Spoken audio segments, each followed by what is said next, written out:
오늘 말씀은 이렇게 제목을 적어봤어요. 피고 부활. 부활이 법정에 선 것 같은 그러한 모습으로 한번 말씀을 전하기를 원합니다. 미국의 한 그 교회 학교에 나오는 8살짜리 그 톰이라는 아이가 있었대요. 근데 이 아이는 항상 몸이 안 좋고 병이 많아서 그렇게 휠체어에 실려서 교회에 오곤 했답니다. 부활주일을 앞둬서 이제 선생님이 주일학교 아이들에게 다음 주일은 부활주일이니까 빈 플라스틱 계란 컵을 주면서 그 안에 생명을 상징할 수 있는 걸 넣어라 이렇게 얘기를 했대요. 그랬더니 다음 날 이제 아이들이 많은 것을 가져왔습니다. 꽃이나 나뭇잎, 곤충, 생명을 상징할 수 있는 많은 것들을 가져왔어요. 톰의 차례가 되었습니다. 그런데 톰의 계란은 비어 있는 거예요. 그걸 본 아이들이 이제 깔깔 웃으면서 톰을 그렇게 비웃었습니다. 그랬더니 선생님이 톰을 동정해서 준비하지 못했어도 괜찮아. 많이 아파가지고 생명을 찾지 못했구나. 이렇게 이야기를 했더니 톰이 이렇게 이야기했다 그래요. 선생님, 저는 생명을 준비했었어요. 생명을 준비한 거예요. 이것은 예수님의 무덤을 상징하는 것이에요. 예수님은 다시 태어나셨기 때문에, 살아나셨기 때문에 그 무덤이 비어있지 않습니까? 그래서 저는 무엇을 넣을까 하다가 빈 플라스틱 계란을 가져온 것이에요. 그런 다음에 이제 그 톰이 이제 아프니까 10개월 후에 죽었다 그래요. 그리고 그의 장례식 날에는 그의 간에는 꽃 대신 플라스틱 그 빈 계란 컵이 올려져 있었다고 합니다. 그럼 기독교의 진수, 기독교의 핵심, 기독교의 정수, 그것은 뭐냐면 바로 빈 무덤입니다. 왜 그러냐면 예수님께서 어떻게 하셨어요? 부활하셨기 때문에. 예수님 부활하셨기 때문에 기독교의 무덤은 비어 있는 것이에요. 기독교에는 중요한 두 명절이 있죠. 축제가 있죠. 하나는 크리스마스고 하나는 부활절입니다. 저는 개인적으로 이 크리스마스보다는 부활절이 훨씬 중요한 것이라고 봐요. 예수님께서 이 땅에 사명을 감당하시기 위해서 오신 날을 기념하는 게 크리스마스잖아요. 그러니까 예수님이 오시지 않으셨다면 그 사명을 감당할 수 없으셨기 때문에 크리스마스도 굉장히 중요한 의미로서 우리가 기뻐하고 즐거워하는 것입니다. 그러나 예수님께서 오셔서 그냥 죽기만 하시고 부활이라는 것이 없으셨다면 우리는 예수님을 믿을 이유가 사실은 없는 것이죠. 예수님의 시작을 알리는 것이 크리스마스라면 예수님의 사명을 완수한 날을 상징하는 것이 바로 부활절이에요. 그래서 저는 이 부활절이 사실 더 크게, 더 즐겁게 그렇게 지내야 된다 이렇게 생각이 들어요. 매년 좀 부활절이 좀 신나고 즐겁게 됐으면 좋겠다라는 생각이 있는데 우리 내년에는, 올해는 이미 지나갔으니까 내년에는 좀 축제식으로 부활절 예배 한번 드려봅시다. 할렐루야. 여기 와서 연극도 좀 하고 공연도 좀 하고 이렇게 못 부르는 저의 이 목소리지만 특성도 좀 하고 솔리스트도 좀 나오고 막 이렇게 해가지고 같이 축제의 그런 부활절 예배를 참 드렸으면 좋겠다 그런 마음이 들어요. 여러분, 그리스도인으로서 산다는 거 어떠세요? 이 땅에서 예수님 믿으면서 산다는 것이 그렇게 녹록한 것만은 아니지 않아요? 왜냐하면 예수님 말씀대로 살려면 참 힘들어요. 우리가 지금 산산수훈을 계속하고 있는데요. 여러분, 예수님의 말씀을 아는 것과 내가 그것을 지키는 것하고는 좀 굉장히 별개고 먼 거리에 있지 않습니까?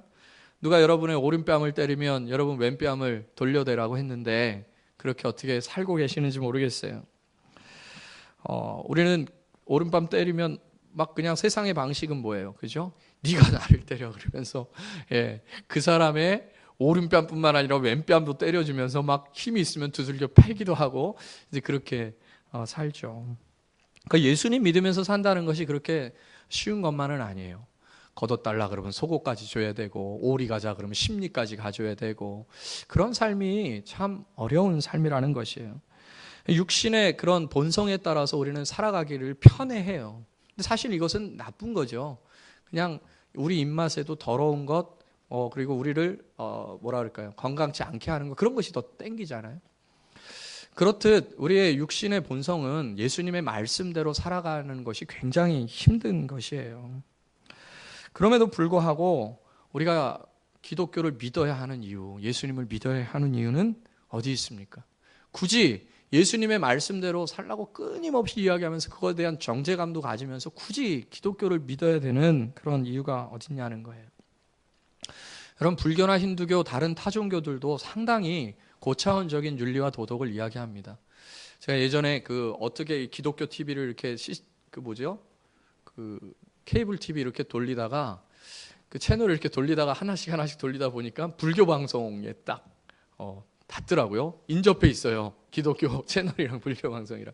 그래서 불교 채널을 딱 하는데 그냥 넘겨야 되는데 넘기질 않고 봤어요. 신기해서. 근데 뭐가 신기했냐면 한 스님이 이제 그 설법을 하시는데 그 스님 뭐라 그래요? 그분 스님의 호라 그러나요? 뭐 아무튼 붙어 있는 그것이 뭐냐면 무진장입니다. 그래서 무진장?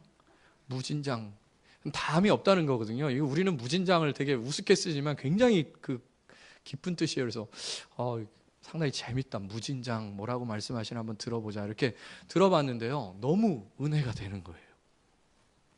목사가 너무 은혜가 되는 거예요. 진짜로.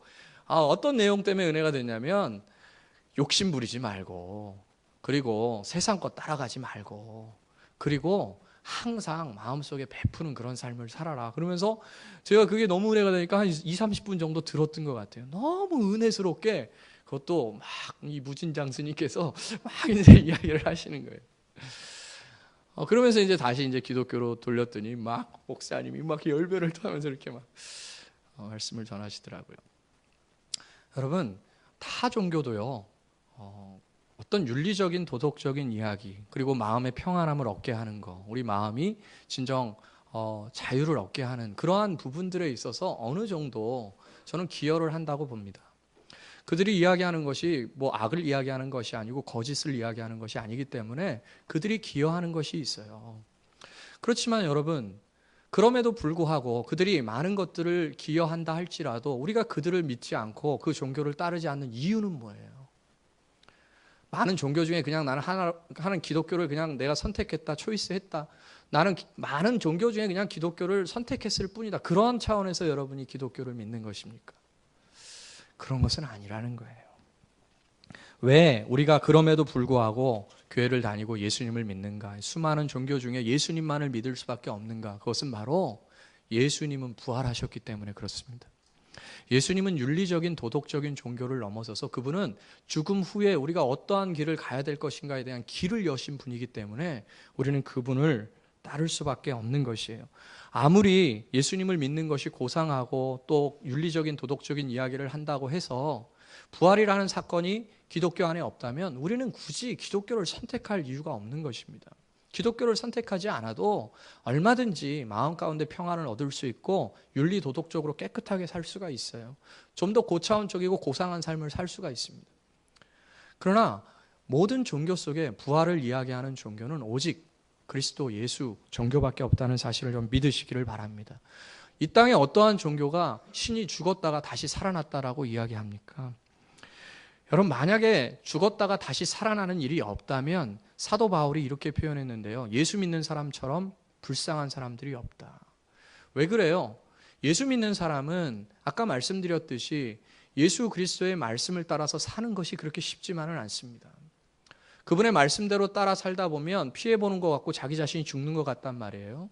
그리고 심지어 예수님을 믿는다고 그런 것으로 인해서 오직 예수님만을 붙든다는 것으로 인해서 많은 핍박과 어려움들을 당해요. 타종교들은 그렇지 않습니다. 이 종교도 좋고 저 종교도 좋기 때문에 그냥 어떤 종교도 믿으면 좋다 이렇게 이야기해요. 그러나 오직 기독교만이 예수 그리스도 그분만을 믿어야 구원을 얻는다라고 구원의 길은 오직 예수님뿐이라고 이야기하는 거예요.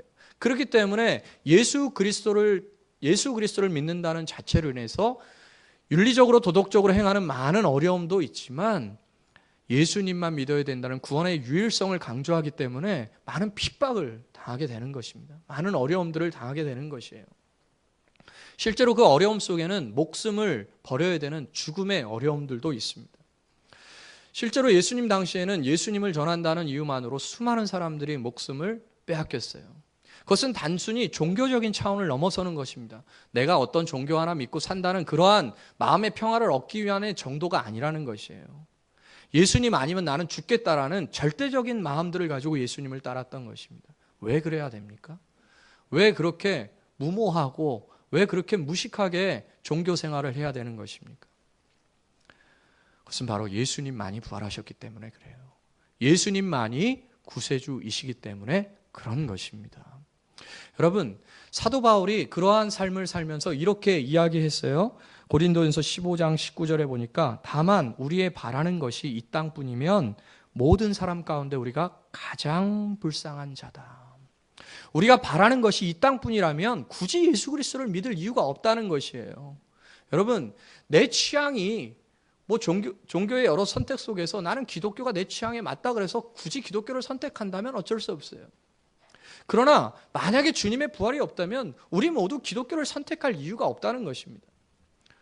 저는 사실은 기본적으로 여러분이 그렇게 안 보실지 모르겠지만 제가 무진장 스님의 설법을 들으면서 마음의 감동을 받았듯이 저는 제 스타일은 사실 불교예요. 좋잖아요. 가면은 뭐 하면서 막 마음을 편안하게 해주잖아요. 절에 가면은 그렇게 마음이 편해요. 제가 마음이 불편해서 불교를 선택하지 않는 것이 아닙니다. 저는 어렸을 때부터 불교에 익숙했던 사람이에요. 제 양말이랑 팬티에는 항상 부적이 꼬매져 있었어요. 저는 불교에 굉장히 익숙해져 있었던 그런 정서가 있어요. 그래서 사실 저는 예수님의 부활이 없다면 종교를 선택하라면 불교 믿겠어요. 얼마나 좋습니까?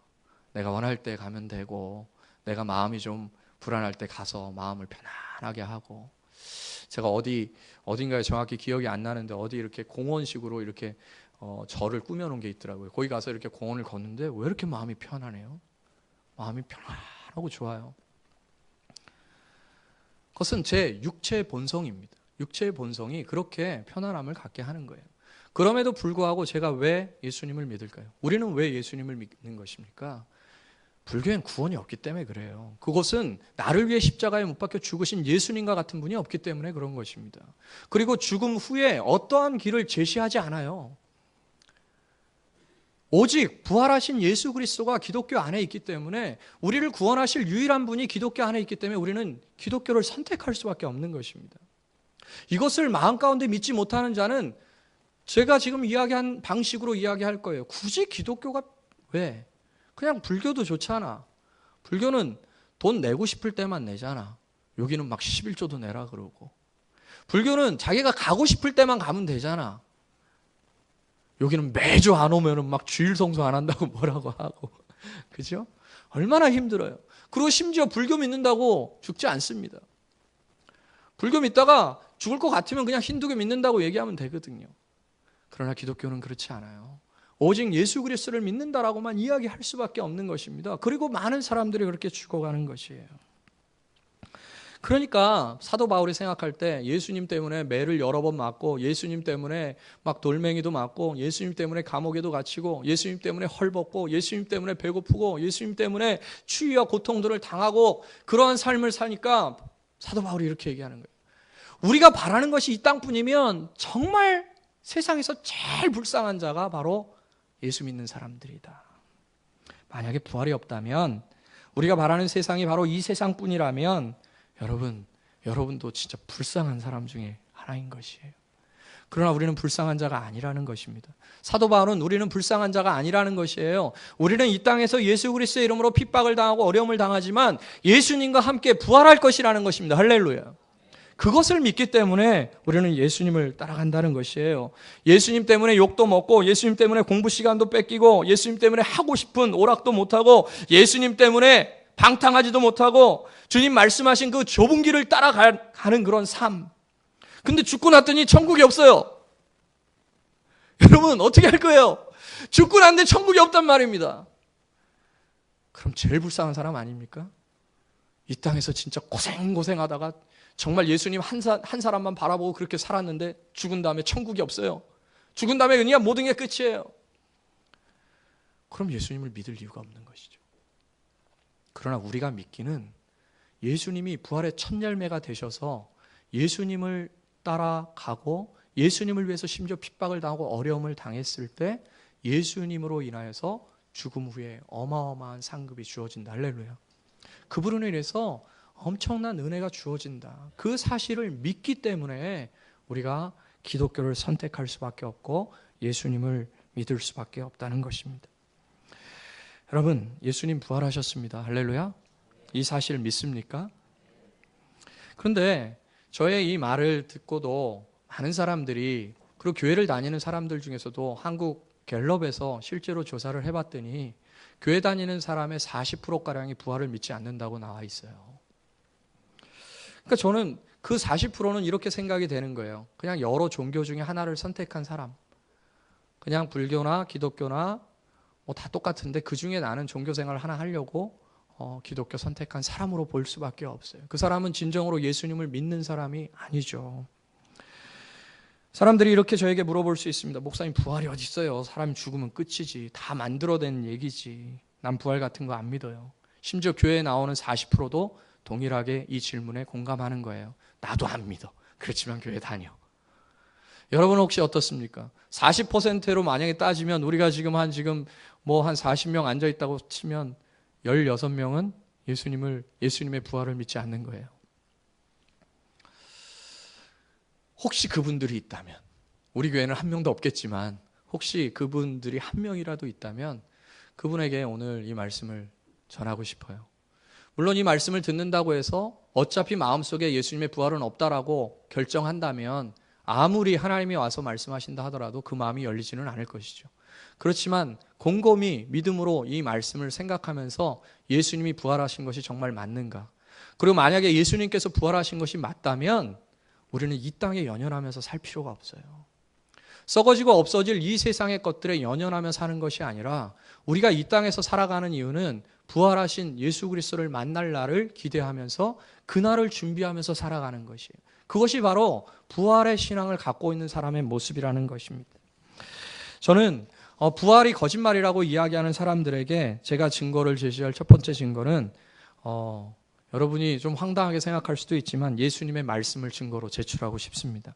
예수님은 돌아가시기 전에 그분이 자신의 죽음과 자신의 부활을 이미 예언하셨어요. 우리 21절 같이 한번 읽어볼게요. 시작. 이때로부터 예수 그리스도께서 자기가 예루살렘에 올라가 장로들과 대제사장들과 서기관들에게 많은 고난을 받고 죽임을 당하고 제3일에 살아나야 할 것을 제자들에게 비로소 나타내십니다. 제자들은 이해가 되지 않았어요. 그 많은 능력과 그 많은 힘을 갖고 있는 분이 왜 그런 권세를 사용하지 아니하시고 세상에 그런 영화를 누리지 아니하시는가? 그런데 그 이유에 대해서 예수님께서 오늘 말씀하시는데, 이때는 예수님이 십자가에 달리시기 한참 전의 이야기입니다. 그분이 말씀하시길 나는 죽은 후에 3일 만에 부활할 거야 라고 말씀하신 거예요. 그분의 말씀이 그분의 부활을 증명한다는 것입니다. 혹자는 이렇게 이야기할 수 있어요. 그게 어떻게 증거가 됩니까? 부활의 당사자인 예수님의 말씀이 증거가 될 수는 없습니다. 예수님이 하신 말이 부활의 당사자인 말인데 그거는 증거로 채택할 수 없습니다 라고 말할 수도 있겠죠. 그러나 여러분 생각해 보세요. 부활을 최초로 언급한 사람이 예수님이고, 그리고 부활의 당사자인 예수님의 말을 먼저 상고하지 않고서 우리가 어떻게 부활이 진짜냐 가짜냐라고 논할 수가 있겠어요? 그리고 더더군다나 예수님이라는 분이 이 땅에 살면서 사람들을 선동해서 자기의 유익을 누렸거나 야만 가거나 몽상 가거나 거짓말쟁이였다면 예수님의 말씀을 들을 필요도 없겠죠. 그러나 예수님은 이 땅에서 어떻게 사셨습니까? 그분은 이 땅에 살면서 모두가 굴복할 수밖에 없는, 그 당시에 종교 지도자들도 다 굴복할 수밖에 없는 진리의 말씀만을 선포하셨어요. 그것은 모두가 동의하는 것입니다. 그분은 몽상가가 아니었어요. 그분은 자신의 이익을 얻기 위해서 자기가 갖고 있는 능력을 사용하지도 않으셨습니다. 그는 서기관과 바리새인들에게 참 하나님의 말씀을 전했던 참 선지자라는 것을 다 인정했습니다. 그는 가난한 자에게 떡을 주었고 병든 자를 고쳐주었고 죄인을 용서해 주었어요.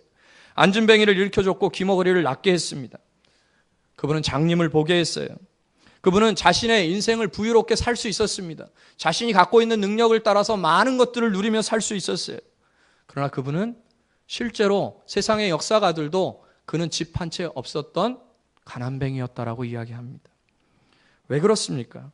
그는 자신의 목숨을 사람의 대속물로 주기 위해서 그렇게 거룩하고 순결한 삶을 살았던 것이에요. 그분의 삶 속에서 그분의 말에 신빙성이 없다면 우리는 그 말을 살펴볼 필요가 없어요. 그러나 세상 사람들도 예수님은 세계 3대 성인 중에 하나로 평가합니다. 예수님의 삶은 거룩했고 고결했어요. 그런데 그분께서 이러한 말씀을 하신 것입니다. 나는 죽은 후에 다시 부활할 거야.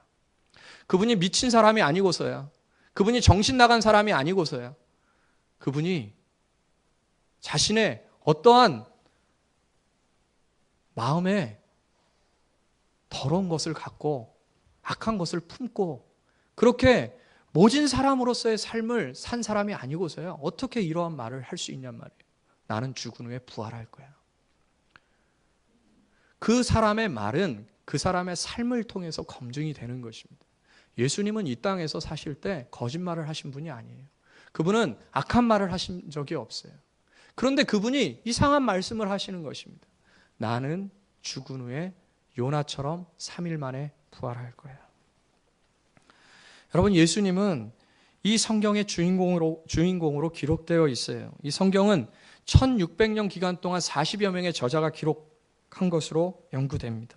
그런데도 이 성경에서 나오는 메시아에 대한 이야기가 한 사람 예수 그리스도에게 집중돼서 정확히 들어맞아요. 예수님이 탄생하시기 전에 모든 사람들은 메시아를 기다렸습니다. 그 메시아는 처녀의 몸에서 날 것이라고 했어요. 베들레헴이라는 작은 고을에서 태어날 것이라고 했습니다. 그 메시아는 가난한 자에게 복음을 전할 것이라고 했어요. 그 메시아는 죄인의 친구라는 별명을 받을 것이었고, 그 메시아는 다윗의 족보에서 나올 것이라고 했어요.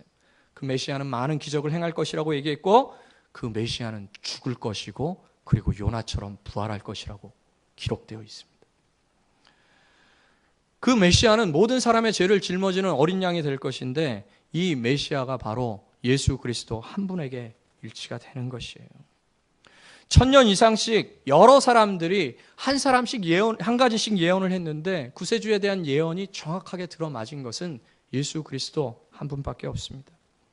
어느 수학자는 이 예언의 일치는 거의 불가능한 숫자라고 이야기해요. 예수님은 무리를 걸으셨고 그는 5,000명을 먹이셨어요. 귀신도 쫓아내셨습니다. 그분은 모든 능력을 갖고 계셨지만 십자가상에 스스로 걸어 들어가셔서 자신의 목숨을 바치셨어요. 이런 분이 하신 말씀이 신빙성이 없다면 여러분 어떤 사람의 말을 신빙성으로 갖습니까? 예수님은 굳이 이런 말씀을 하시지 않으셔도 되죠. 왜 굳이 나는 죽은 후에 부활할 거라는 말씀을 하십니까? 그분은 실제로 그 일을 행하시려고 하신 거예요. 그분은 죽으신 후에 부활하시기 위해서 이 땅에 오신 것입니다. 그러므로 저는 부활은 예수님의 말씀에 따라 그리고 그분의 삶의 모습에 따라 진실이었다라고 믿는 것이에요. 둘째로 제가 부활이 진실이고 그것은 사실이라는 것을 증명하는 것은 제자들의 태도의 변화입니다. 여러분, 예수님께서 특별히 3년 반 동안 제자들과 함께 계셨어요. 근데 그 중에 한 명 가룟 유다를 제외하고 나머지 11명도 예수님을 따라다녔지만 다 도망갔습니다. 가룟 유다는 목매달아 죽었지만 12명 중에 가장 수제자였던 베드로도 예수님을 작은 계집종 앞에서 부인했습니다. 그리고 예수님이 달리신 그 즉시 이 11명은 한 곳에 모여서 문을 꼭꼭 잠고 자기들도 죽을지 모른다라는 두려움 가운데 사로잡혀 있었어요. 그렇지만 여러분, 이 제자들은 얼마 지나지 않아서 그 꼭꼭 닫았던 문을 열고 나와서 담대하게 그리스도의 부활을 증거합니다. 여러분, 사도행전 4장 17절 한번 볼게요. 사도행전 4장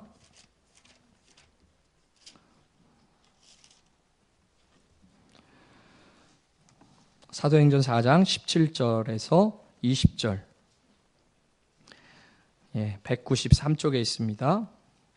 사도행전 4장 17절에서 20절 한 목소리로 읽겠습니다. 시작. 이것이 민간에 더 퍼지지 못하게 그들을 위협하여 이후에는 이 이름으로 아무에게도 말하지 말게 하자 하고 그들을 불러 경고하고 도무지 예수의 이름으로 말하지도 말고 가르치지도 말라 하니 베드로와 요한이 대답하여 이르되 하나님 앞에서 너희의 말을 듣는 것이 하나님의 말씀을 듣는 것보다 옳은가 판단하라. 우리는 보고 들은 것을 말하지 아니할 수 없다 하니. 지금 제자들은 예수님이 죽으신 후에 얼마 지나지 않아 자신을 잡아 죽이려고 하는 대제사장들과 서기관 앞에서 나는 보고 들은 것을 말하지 아니할 수 없다라고 그렇게 담대하게 외칩니다. 한낱 생명을 구하기 위해서 자신이 그토록 따라다녔던 주님을 모른다라고 부인했던 베드로, 그리고 목숨이 달아날까 봐 어떻게 도망가야 될까 궁리하면서 한 집에서 문을 꼭꼭 잠고 있었던 이들의 제자들. 그들은 도대체 무슨 일이 있었기 때문에 지금 목숨이 달아날지도 모르는, 자신의 목숨을 가져갈지도 모르는 그 사람들 앞에서 그리스도를 담대히 증거하는 것입니까? 그들은 이렇게 이야기합니다. 우리가 보고 들은 것을 말하지 아니할 수 없다. 그들은 도대체 뭘 보고 뭘 들은 것입니까? 그들은 무엇 때문에 갑자기 이렇게 두려움 가운데 쌓여있던 자들이 담대하게 복음을 전했냐는 것이에요. 요한복음 20장 19절에 보니까 두려움 속에서 문을 꼭꼭 잠고 있었던 그 자리에 예수님께서 오십니다. 그리고 그들에게 숨을 내쉬면서 평안할지어다 말씀하세요. 그리고 그들에게 못 박힌 손과 찔린 창에 찔린 허리를 보여주세요. 그들은 무엇을 본 것이에요? 그들은 무엇을 보았기 때문에 이토록 자신의 목숨이 날아갈지도 모르는 그러한 일들을 행하고 있냐는 것이에요. 더욱이 그들은 무능한 자였고 비겁한 자들 아니었습니까? 그들은 주인을 배신하고 그리고 고기나 잡으러 가야 되겠다라고 생각했던 그런 자들이에요. 도대체 그들이 무엇을 보았길래 이런 변화가 있는 것입니까? 그것도 한 명이 아니라 여러 명들이, 120명이 동시에 그러한 일들을 행할 수가 있는 것입니까? 사도행전 4장 13절에 보니까 관원들도 베드로와 요한이 외치는 그러한 모습을 보면서 이렇게 이야기합니다. 이들이 원래 무식한 자들인데 어디서 저런 지혜가 나와서 저렇게 당당하게 담대하게 자신감 있게 외치는가? 그들은 다 숨어있던 자들이었어요. 이 제자들에게 도대체 무슨 일이 일어난 것입니까? 어디서 이런 지혜를 얻은 것입니까? 이들은 심지어요, 이 11명은 실제로 다 죽습니다. 자신의 목숨이 아깝지 않은 자가 어디 있겠어요? 자신의 목숨이 본능적으로 보호하고 싶어 하지 않는 사람이 어디 있겠어요? 그런데 이들이 억울하게 잡혀서 죽는 것이 아니라, 강제로 잡혀서 죽는 게 아니라 그들 스스로 죽음의 길을 갑니다. 베드로는 예수님이 십자가에 달리실 때 예수님을 부인했지만 예수님 부인한 것이 자기에게 오히려 아픔이 된다고 거꾸로 십자가에 달라고 베드로는 이야기해요. 도대체 이들에게 어떠한 일이 있었기 때문에 이들은 담대하게 그리스도를, 그것도 여러 명들이 전할 수 있는 것입니까? 여러분에게는 여러분의 행동을 완전히 바꾸게 하는 어떠한 계기들이 있으세요? 이들에게도 이들의 행동을 바꾸게 한 어떠한 계기들이 있지 않았겠어요? 그리고 이들은 그렇게 얘기합니다. 너희가 십자가에 못 박은 예수를 하나님께서 살리셨다. 할렐루야. 부활하신 주님을 보았다는 거예요. 부활하신 주님을 만났다는 것입니다. 예수님, 그분이 평상시에 말씀하신 대로 전혀 그것을 알아듣지 못했던 제자들은 예수님이 십자가에 달리실 때 다 도망갔지만 예수님이 부활하신 후엔 그 말씀이 사실이구나라는 것을 깨닫고 그분을 전할 수 있게 된 것입니다. 부활이 없다라고 이야기하는 사람은 이 제자들이 역사적으로 십자가에 달려 못 박혀 죽고 톱으로 못 베어서 죽고 그리고 스스로 믿음의 사람으로 죽는 그 문제를 설명해야 될 것이에요. 제가 제시하고자 하는 세 번째는 지극히 주관적일 수 있지만 제가 변론을 하기 때문에 저와 여러분을 증거물로 제시하고 싶습니다. 여러분 이 자리에 왜 앉아 계신 거예요? 여러분이 부활하신 예수님을 만나지 못했다면 왜 이곳에서 주님을 예배하고 있는 것입니까? 물론 40% 정도는 그냥 종교생활 속에 나는 그냥 교회 온 거예요 이야기하는 사람이 있을 거예요. 엄마가 오라 그래서 앉아 있어요. 아빠가 가라 그래서 앉아 있어요. 나는 그냥 온 거예요. 난 예수님 믿지 않아요 라는 사람도 분명히 있을 것입니다. 그렇지만 저는 다릅니다. 예수님이 죽으신 지 2000년이 됐고 예수님이 죽은 지는 너무 오래전 얘기예요. 그리고 예수님은 심지어 한국 사람도 아닙니다. 그럼 예수님 만나셨습니까? 그런데 여러분 여기에 왜 계신가요? 여러분 저는 23살에 부활하신 주님을 만났습니다. 그것이 저의 증거예요. 저의 말이 지극히 주관적이라고 여러분이 생각될 수 있지만 제가 주님을 만난 것은 제 23살에 오후 예배에 마쳤을 때입니다. 그때 모든 사람이 함께 기도할 때 제가 기도하는데 환상 중에 살아계신 주님을 보았어요. 그리고 그분은 저에게 말씀하셨습니다. 분명히 그 소리가 저는 들렸어요. 사랑하는 아들아, 그럼에도 불구하고 내가 너를 사랑한다. 저는 그 주님을 만났기 때문에 지금 이 자리에 있는 것이에요. 그 부활하신 주님을 경험하지 못했다면 어떻게 그 주님을 믿을 수가 있겠어요? 오늘날에 저를 포함하여 수없이 부활하신 주님을 만난 사람들이 이 시간 부활절날 주님을 찬양하고 주님을 높이고 있다는 것입니다.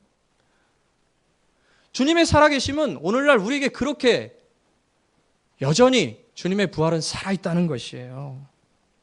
여러분, 오늘은 부활절입니다. 예수님의 부활을 우리가 축하하기 위해서 모인 것이에요. 예수님의 부활을 같이 이야기하는 것입니다. 부활절에 계란을 왜 먹습니까? 생명을 상징하는 것이기 때문이죠. 여러분, 오늘 부활절날 계란 2개 드리는데 먹고 방구 끼지는 마세요. 계란 방구는 또 센 방구. 그러나 우리가 부활절 때 생명을 상징하는 이 계란을 먹는 것, 그것 자체로 우리가 주님의 부활을 축하할 수는 없어요. 진심으로 내 마음 가운데 주님의 부활을 경험하고 주님의 부활을 믿고 있는가? 마치 그 어린 톰이 주님의 부활을 상징할 수 있는 생명을 가져오라고 했을 때 정말 그 아이는 믿은 것이에요. 주님은 부활하셨기 때문에 저는 빈 무덤을 가져가겠습니다. 플라스틱 계란을 가져오면서 예수님의 빈 무덤을 증거한 것이죠. 여러분도 오늘 가져가시는 저 비닐 봉다리에 들어있는 저 계란을 집에서 맛있게 드시고 그 봉다리가 예수님의 무덤이라고 생각하고 한번 생각해 보세요. 예수님의 부활이 진짜 사실일까 아닐까? 예수님의 부활의 사건을 믿지 못한다면 교회에 나올 이유가 없죠.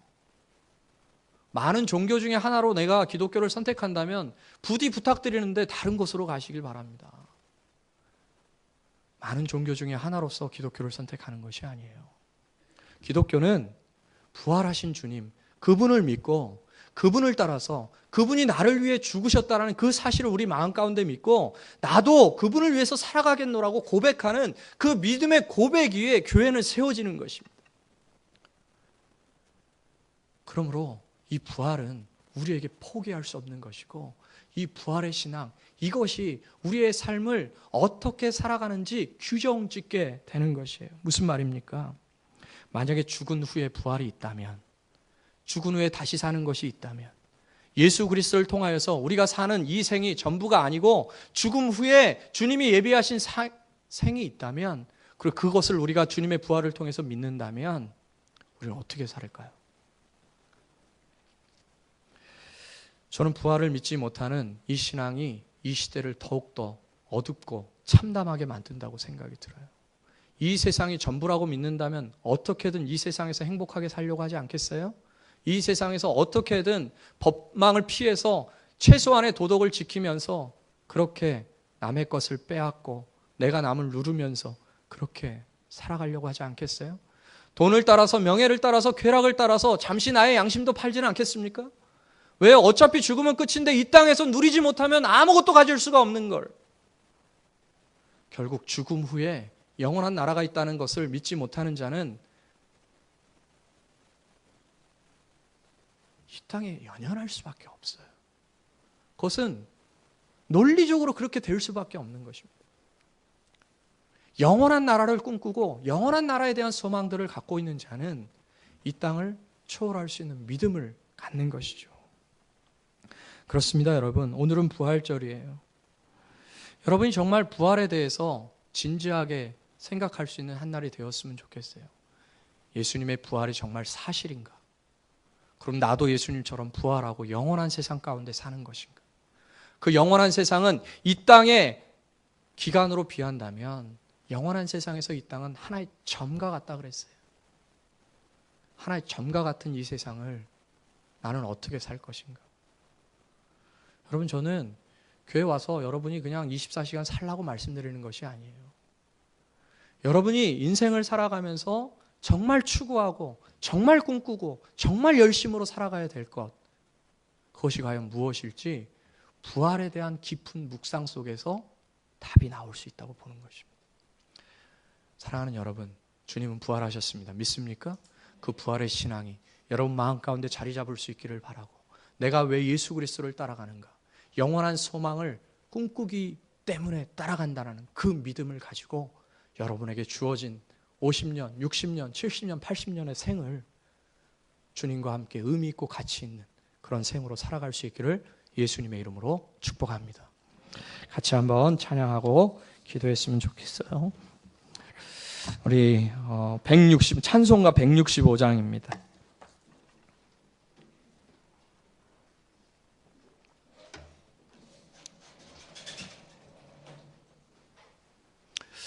주님의 부활은 그분의 신실하신 삶을 통해서, 그분의 말씀을 통해서 증명되어질 수 있습니다. 그리고 주님의 부활은 주님을 따랐던 수많은 제자들의 변화된 삶을 통해서 증명되어질 수 있는 것이에요.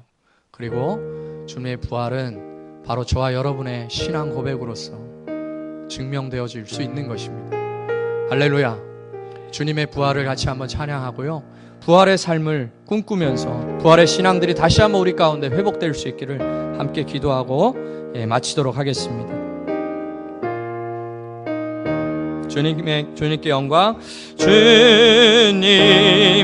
영광, 다시 사신 주, 사망 권세 모두 이기시었네.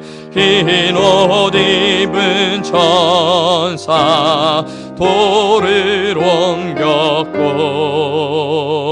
누셨던 곳은 비어 있었네. 아멘.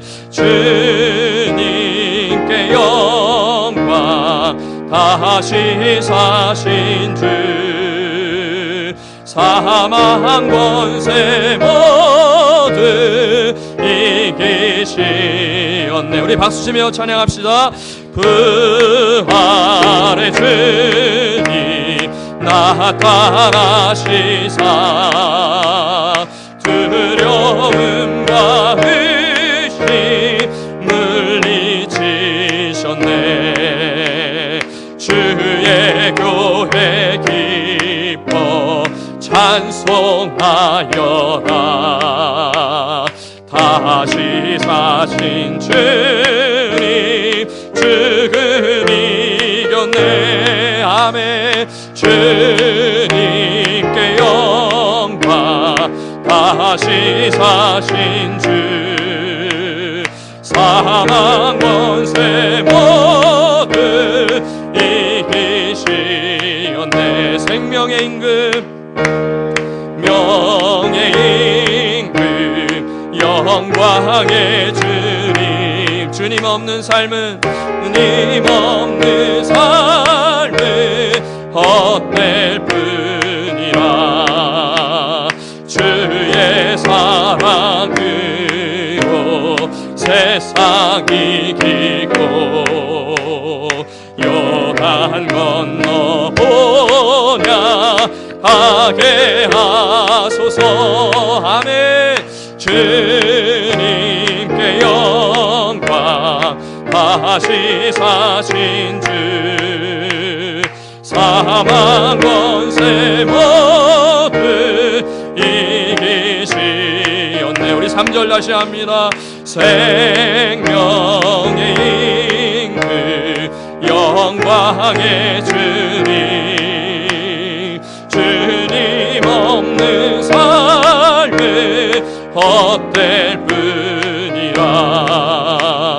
주의 사랑으로 세상 이기고, 요단 건너보냐 본향 가게 하소서. 주님께 영광, 다시 사신 주, 사망 권세 모두 이기시었네. 할렐루야. 하나님께 박수로 영광 돌리겠습니다. 이 시간 같이 한번 기도합시다. 우리는 부활을 믿는 사람들입니다. 우리는 예수님의 부활을 믿는 사람들입니다. 여러분, 부활을 믿는 사람들이 어떻게 이 세상을 살아가야 되는지 우리 다시 한번 고민하고, 주님, 내가 주님의 부활을 믿고 이 땅을 살아가기를 원합니다. 이 세상 사람들은 이 세상이 전부인 것처럼 그렇게 살아갑니다. 성공을 위해서, 돈을 위해서, 그렇게 쾌락을 위해서 주어진 상을 허비하고 그렇게 살아가고 있습니다. 우리도 그렇게 살 수밖에 없는 자들이었지만 예수께서 부활하셔서 죽음 후에 삶이 있고 그 영원한 나라를 예비하러 내가 간다. 예전에 우리 교회 다녔던 홍순기 전사님 아버님이 돌아가신 것이 생각나네요. 그분은 돌아가시기 전에 5번 천국을 보게 됩니다. 그분은 예수님을 믿지 않았던 자였어요. 5번의 천국을 만난 다음에 그분이 그의 자녀들에게 이런 유언을 남기고 갑니다. 얘들아, 천국이 있다. 예수님 정말 잘 믿어라. 여러분, 우리는 주님을 만날 날이 있을 것입니다. 그날의 모든 것을 결산할 것입니다. 사도 바울은 이렇게 이야기했습니다. 만약에 우리의 바라는 것이 희생뿐이면 우리는 이 세상에서 가장 불쌍한 자들이다. 여러분, 그러나 사도 바울은 가장 불쌍한 자가 아니라 가장 부러운 자가 되셨어요. 그런 주님의 품에서 영원한 상급을 누리며 아름다운 그런 생을 선물로 받은 것입니다. 이 시간 우리도 부활의 아침에, 하나님, 나도 부활을 소망하며 그 나라를 소망하며 나에게 주어진 삶을 주님을 위해서 의미 있고 가치 있게 그렇게 살아갈 수 있도록 도와주십시오. 역사하여 주옵소서. 내 마음속에 부활의 신앙이 살아나게 하시고, 부활하신 주님 다시 한번 나를 만나 주옵소서. 다시 한번 나에게 나타나 주옵소서. 다시 한번 역사하여 주옵소서. 그런 믿음으로 같이 한번 기도하고, 제가 기도하고 예배 마치도록 하겠습니다. 기도하겠습니다.